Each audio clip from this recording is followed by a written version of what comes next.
जैसी करनी वैसी भरनी।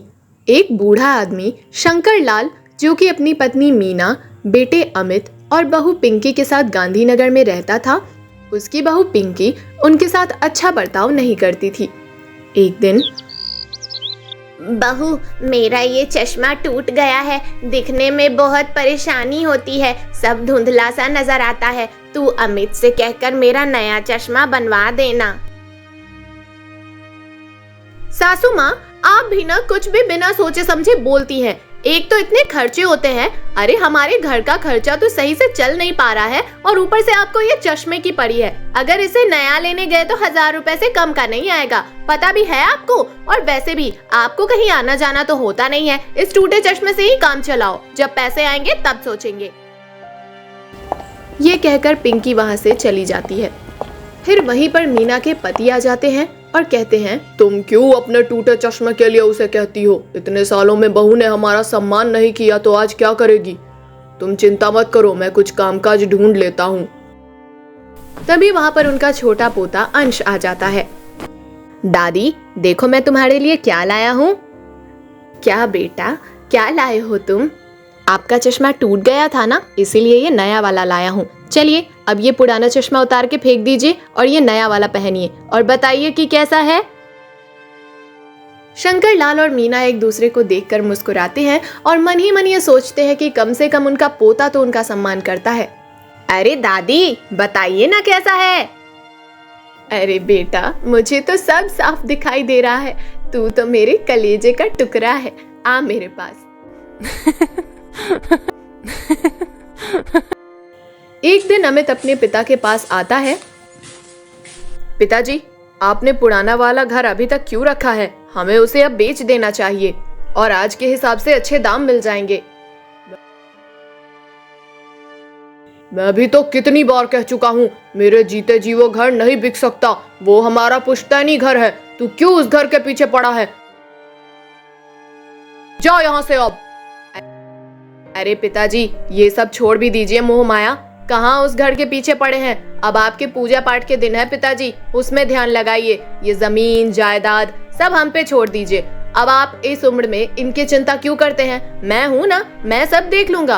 और पता है, इस शहर में मेरे बहुत जानने वाले हैं, अच्छा मुनाफा होगा हमें उस गाँव के घर को बेच के। अरे तुझे कौन समझाए, मुझे जमीन जायदाद का मोह नहीं है बेटा। कुछ चंद यादें हैं उस घर में, जहाँ मेरा और तेरा बचपन बीता है, बस उनका मोह है। तुम नहीं समझोगे।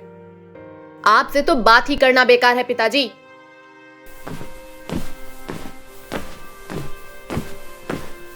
शंकर लाल और मीना अपने बेटे और बहू के इस दुर्व्यवहार से बहुत परेशान थे।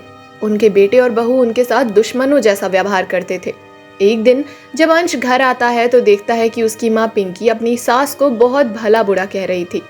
आप दोनों ने तो हद ही कर रखी है, बस रोज कुछ न कुछ मांग रहती है, पता नहीं कब पीछा छूटेगा हमारा। एक तो घर के सारे काम करो, खाना खिलाओ, फिर इन मेहमानों की डिमांड सुनो। फिर पिंकी किचन में खाना बनाने चली जाती है। उधर कमरे में शंकर लाल और मीना पिंकी की बातें सुनने के बाद बहुत दुखी हो जाते हैं। बहू, जरा इनके नहाने के लिए गर्म पानी कर देना, ठंडे पानी से नहा के इनकी तबीयत बिगड़ जाती है। हाँ हाँ, अब यही सब करने को तो बैठी हूँ, अब तो लगता है कहीं अलग ही रहना पड़ेगा, तभी छुटकारा मिलेगा। बहू, मैं तो सिर्फ ये कह रही थी कि तेरे ससुर जी को ठंडे पानी से नहाने में तकलीफ होती है, इसीलिए उनके लिए गर्म पानी कर दिया कर। अगर मेरे हाथ पांव चल रहे होते तो मैं ही कर देती, तुझसे ना कहती। हाथ पांव तो आज भी चलते हैं आपके, ये सब नाटक है। अरे जुबान इतनी चलती है तो हाथ पांव क्यों नहीं? इसीलिए क्योंकि ये सारा काम मुझे ही करना पड़े।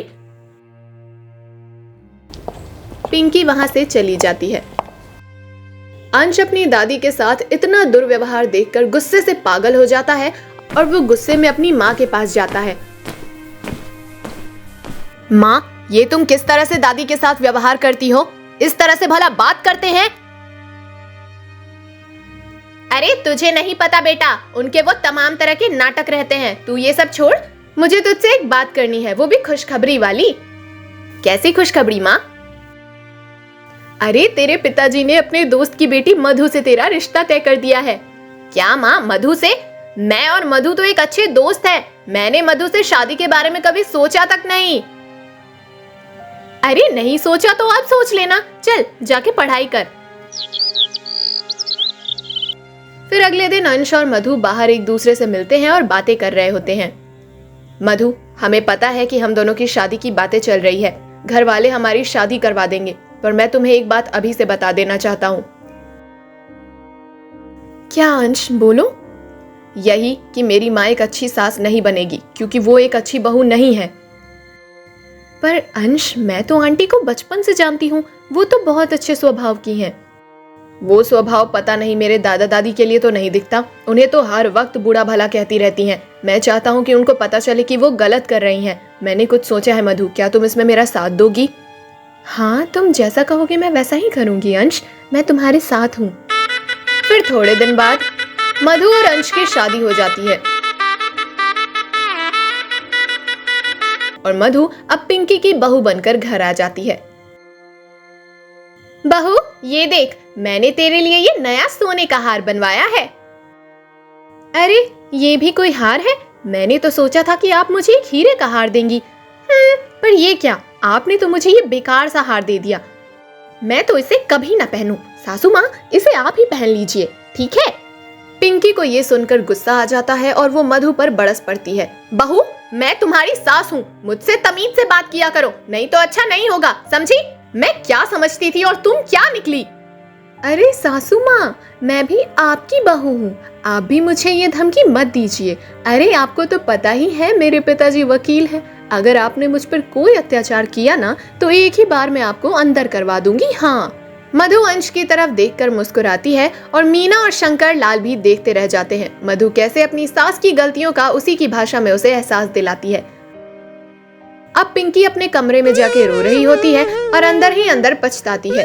उसे अपने किए पे बहुत शर्मिंदगी होती है और फिर, माँ जी, पिताजी, आप मुझे माफ कर दीजिए। मैंने आप दोनों के साथ बहुत बुरा किया है और मैं अपने किए पे बहुत शर्मिंदा हूँ। मैं ना जाने क्या क्या आप दोनों को कहती रही और आपने मुझे कभी भला बुरा नहीं कहा।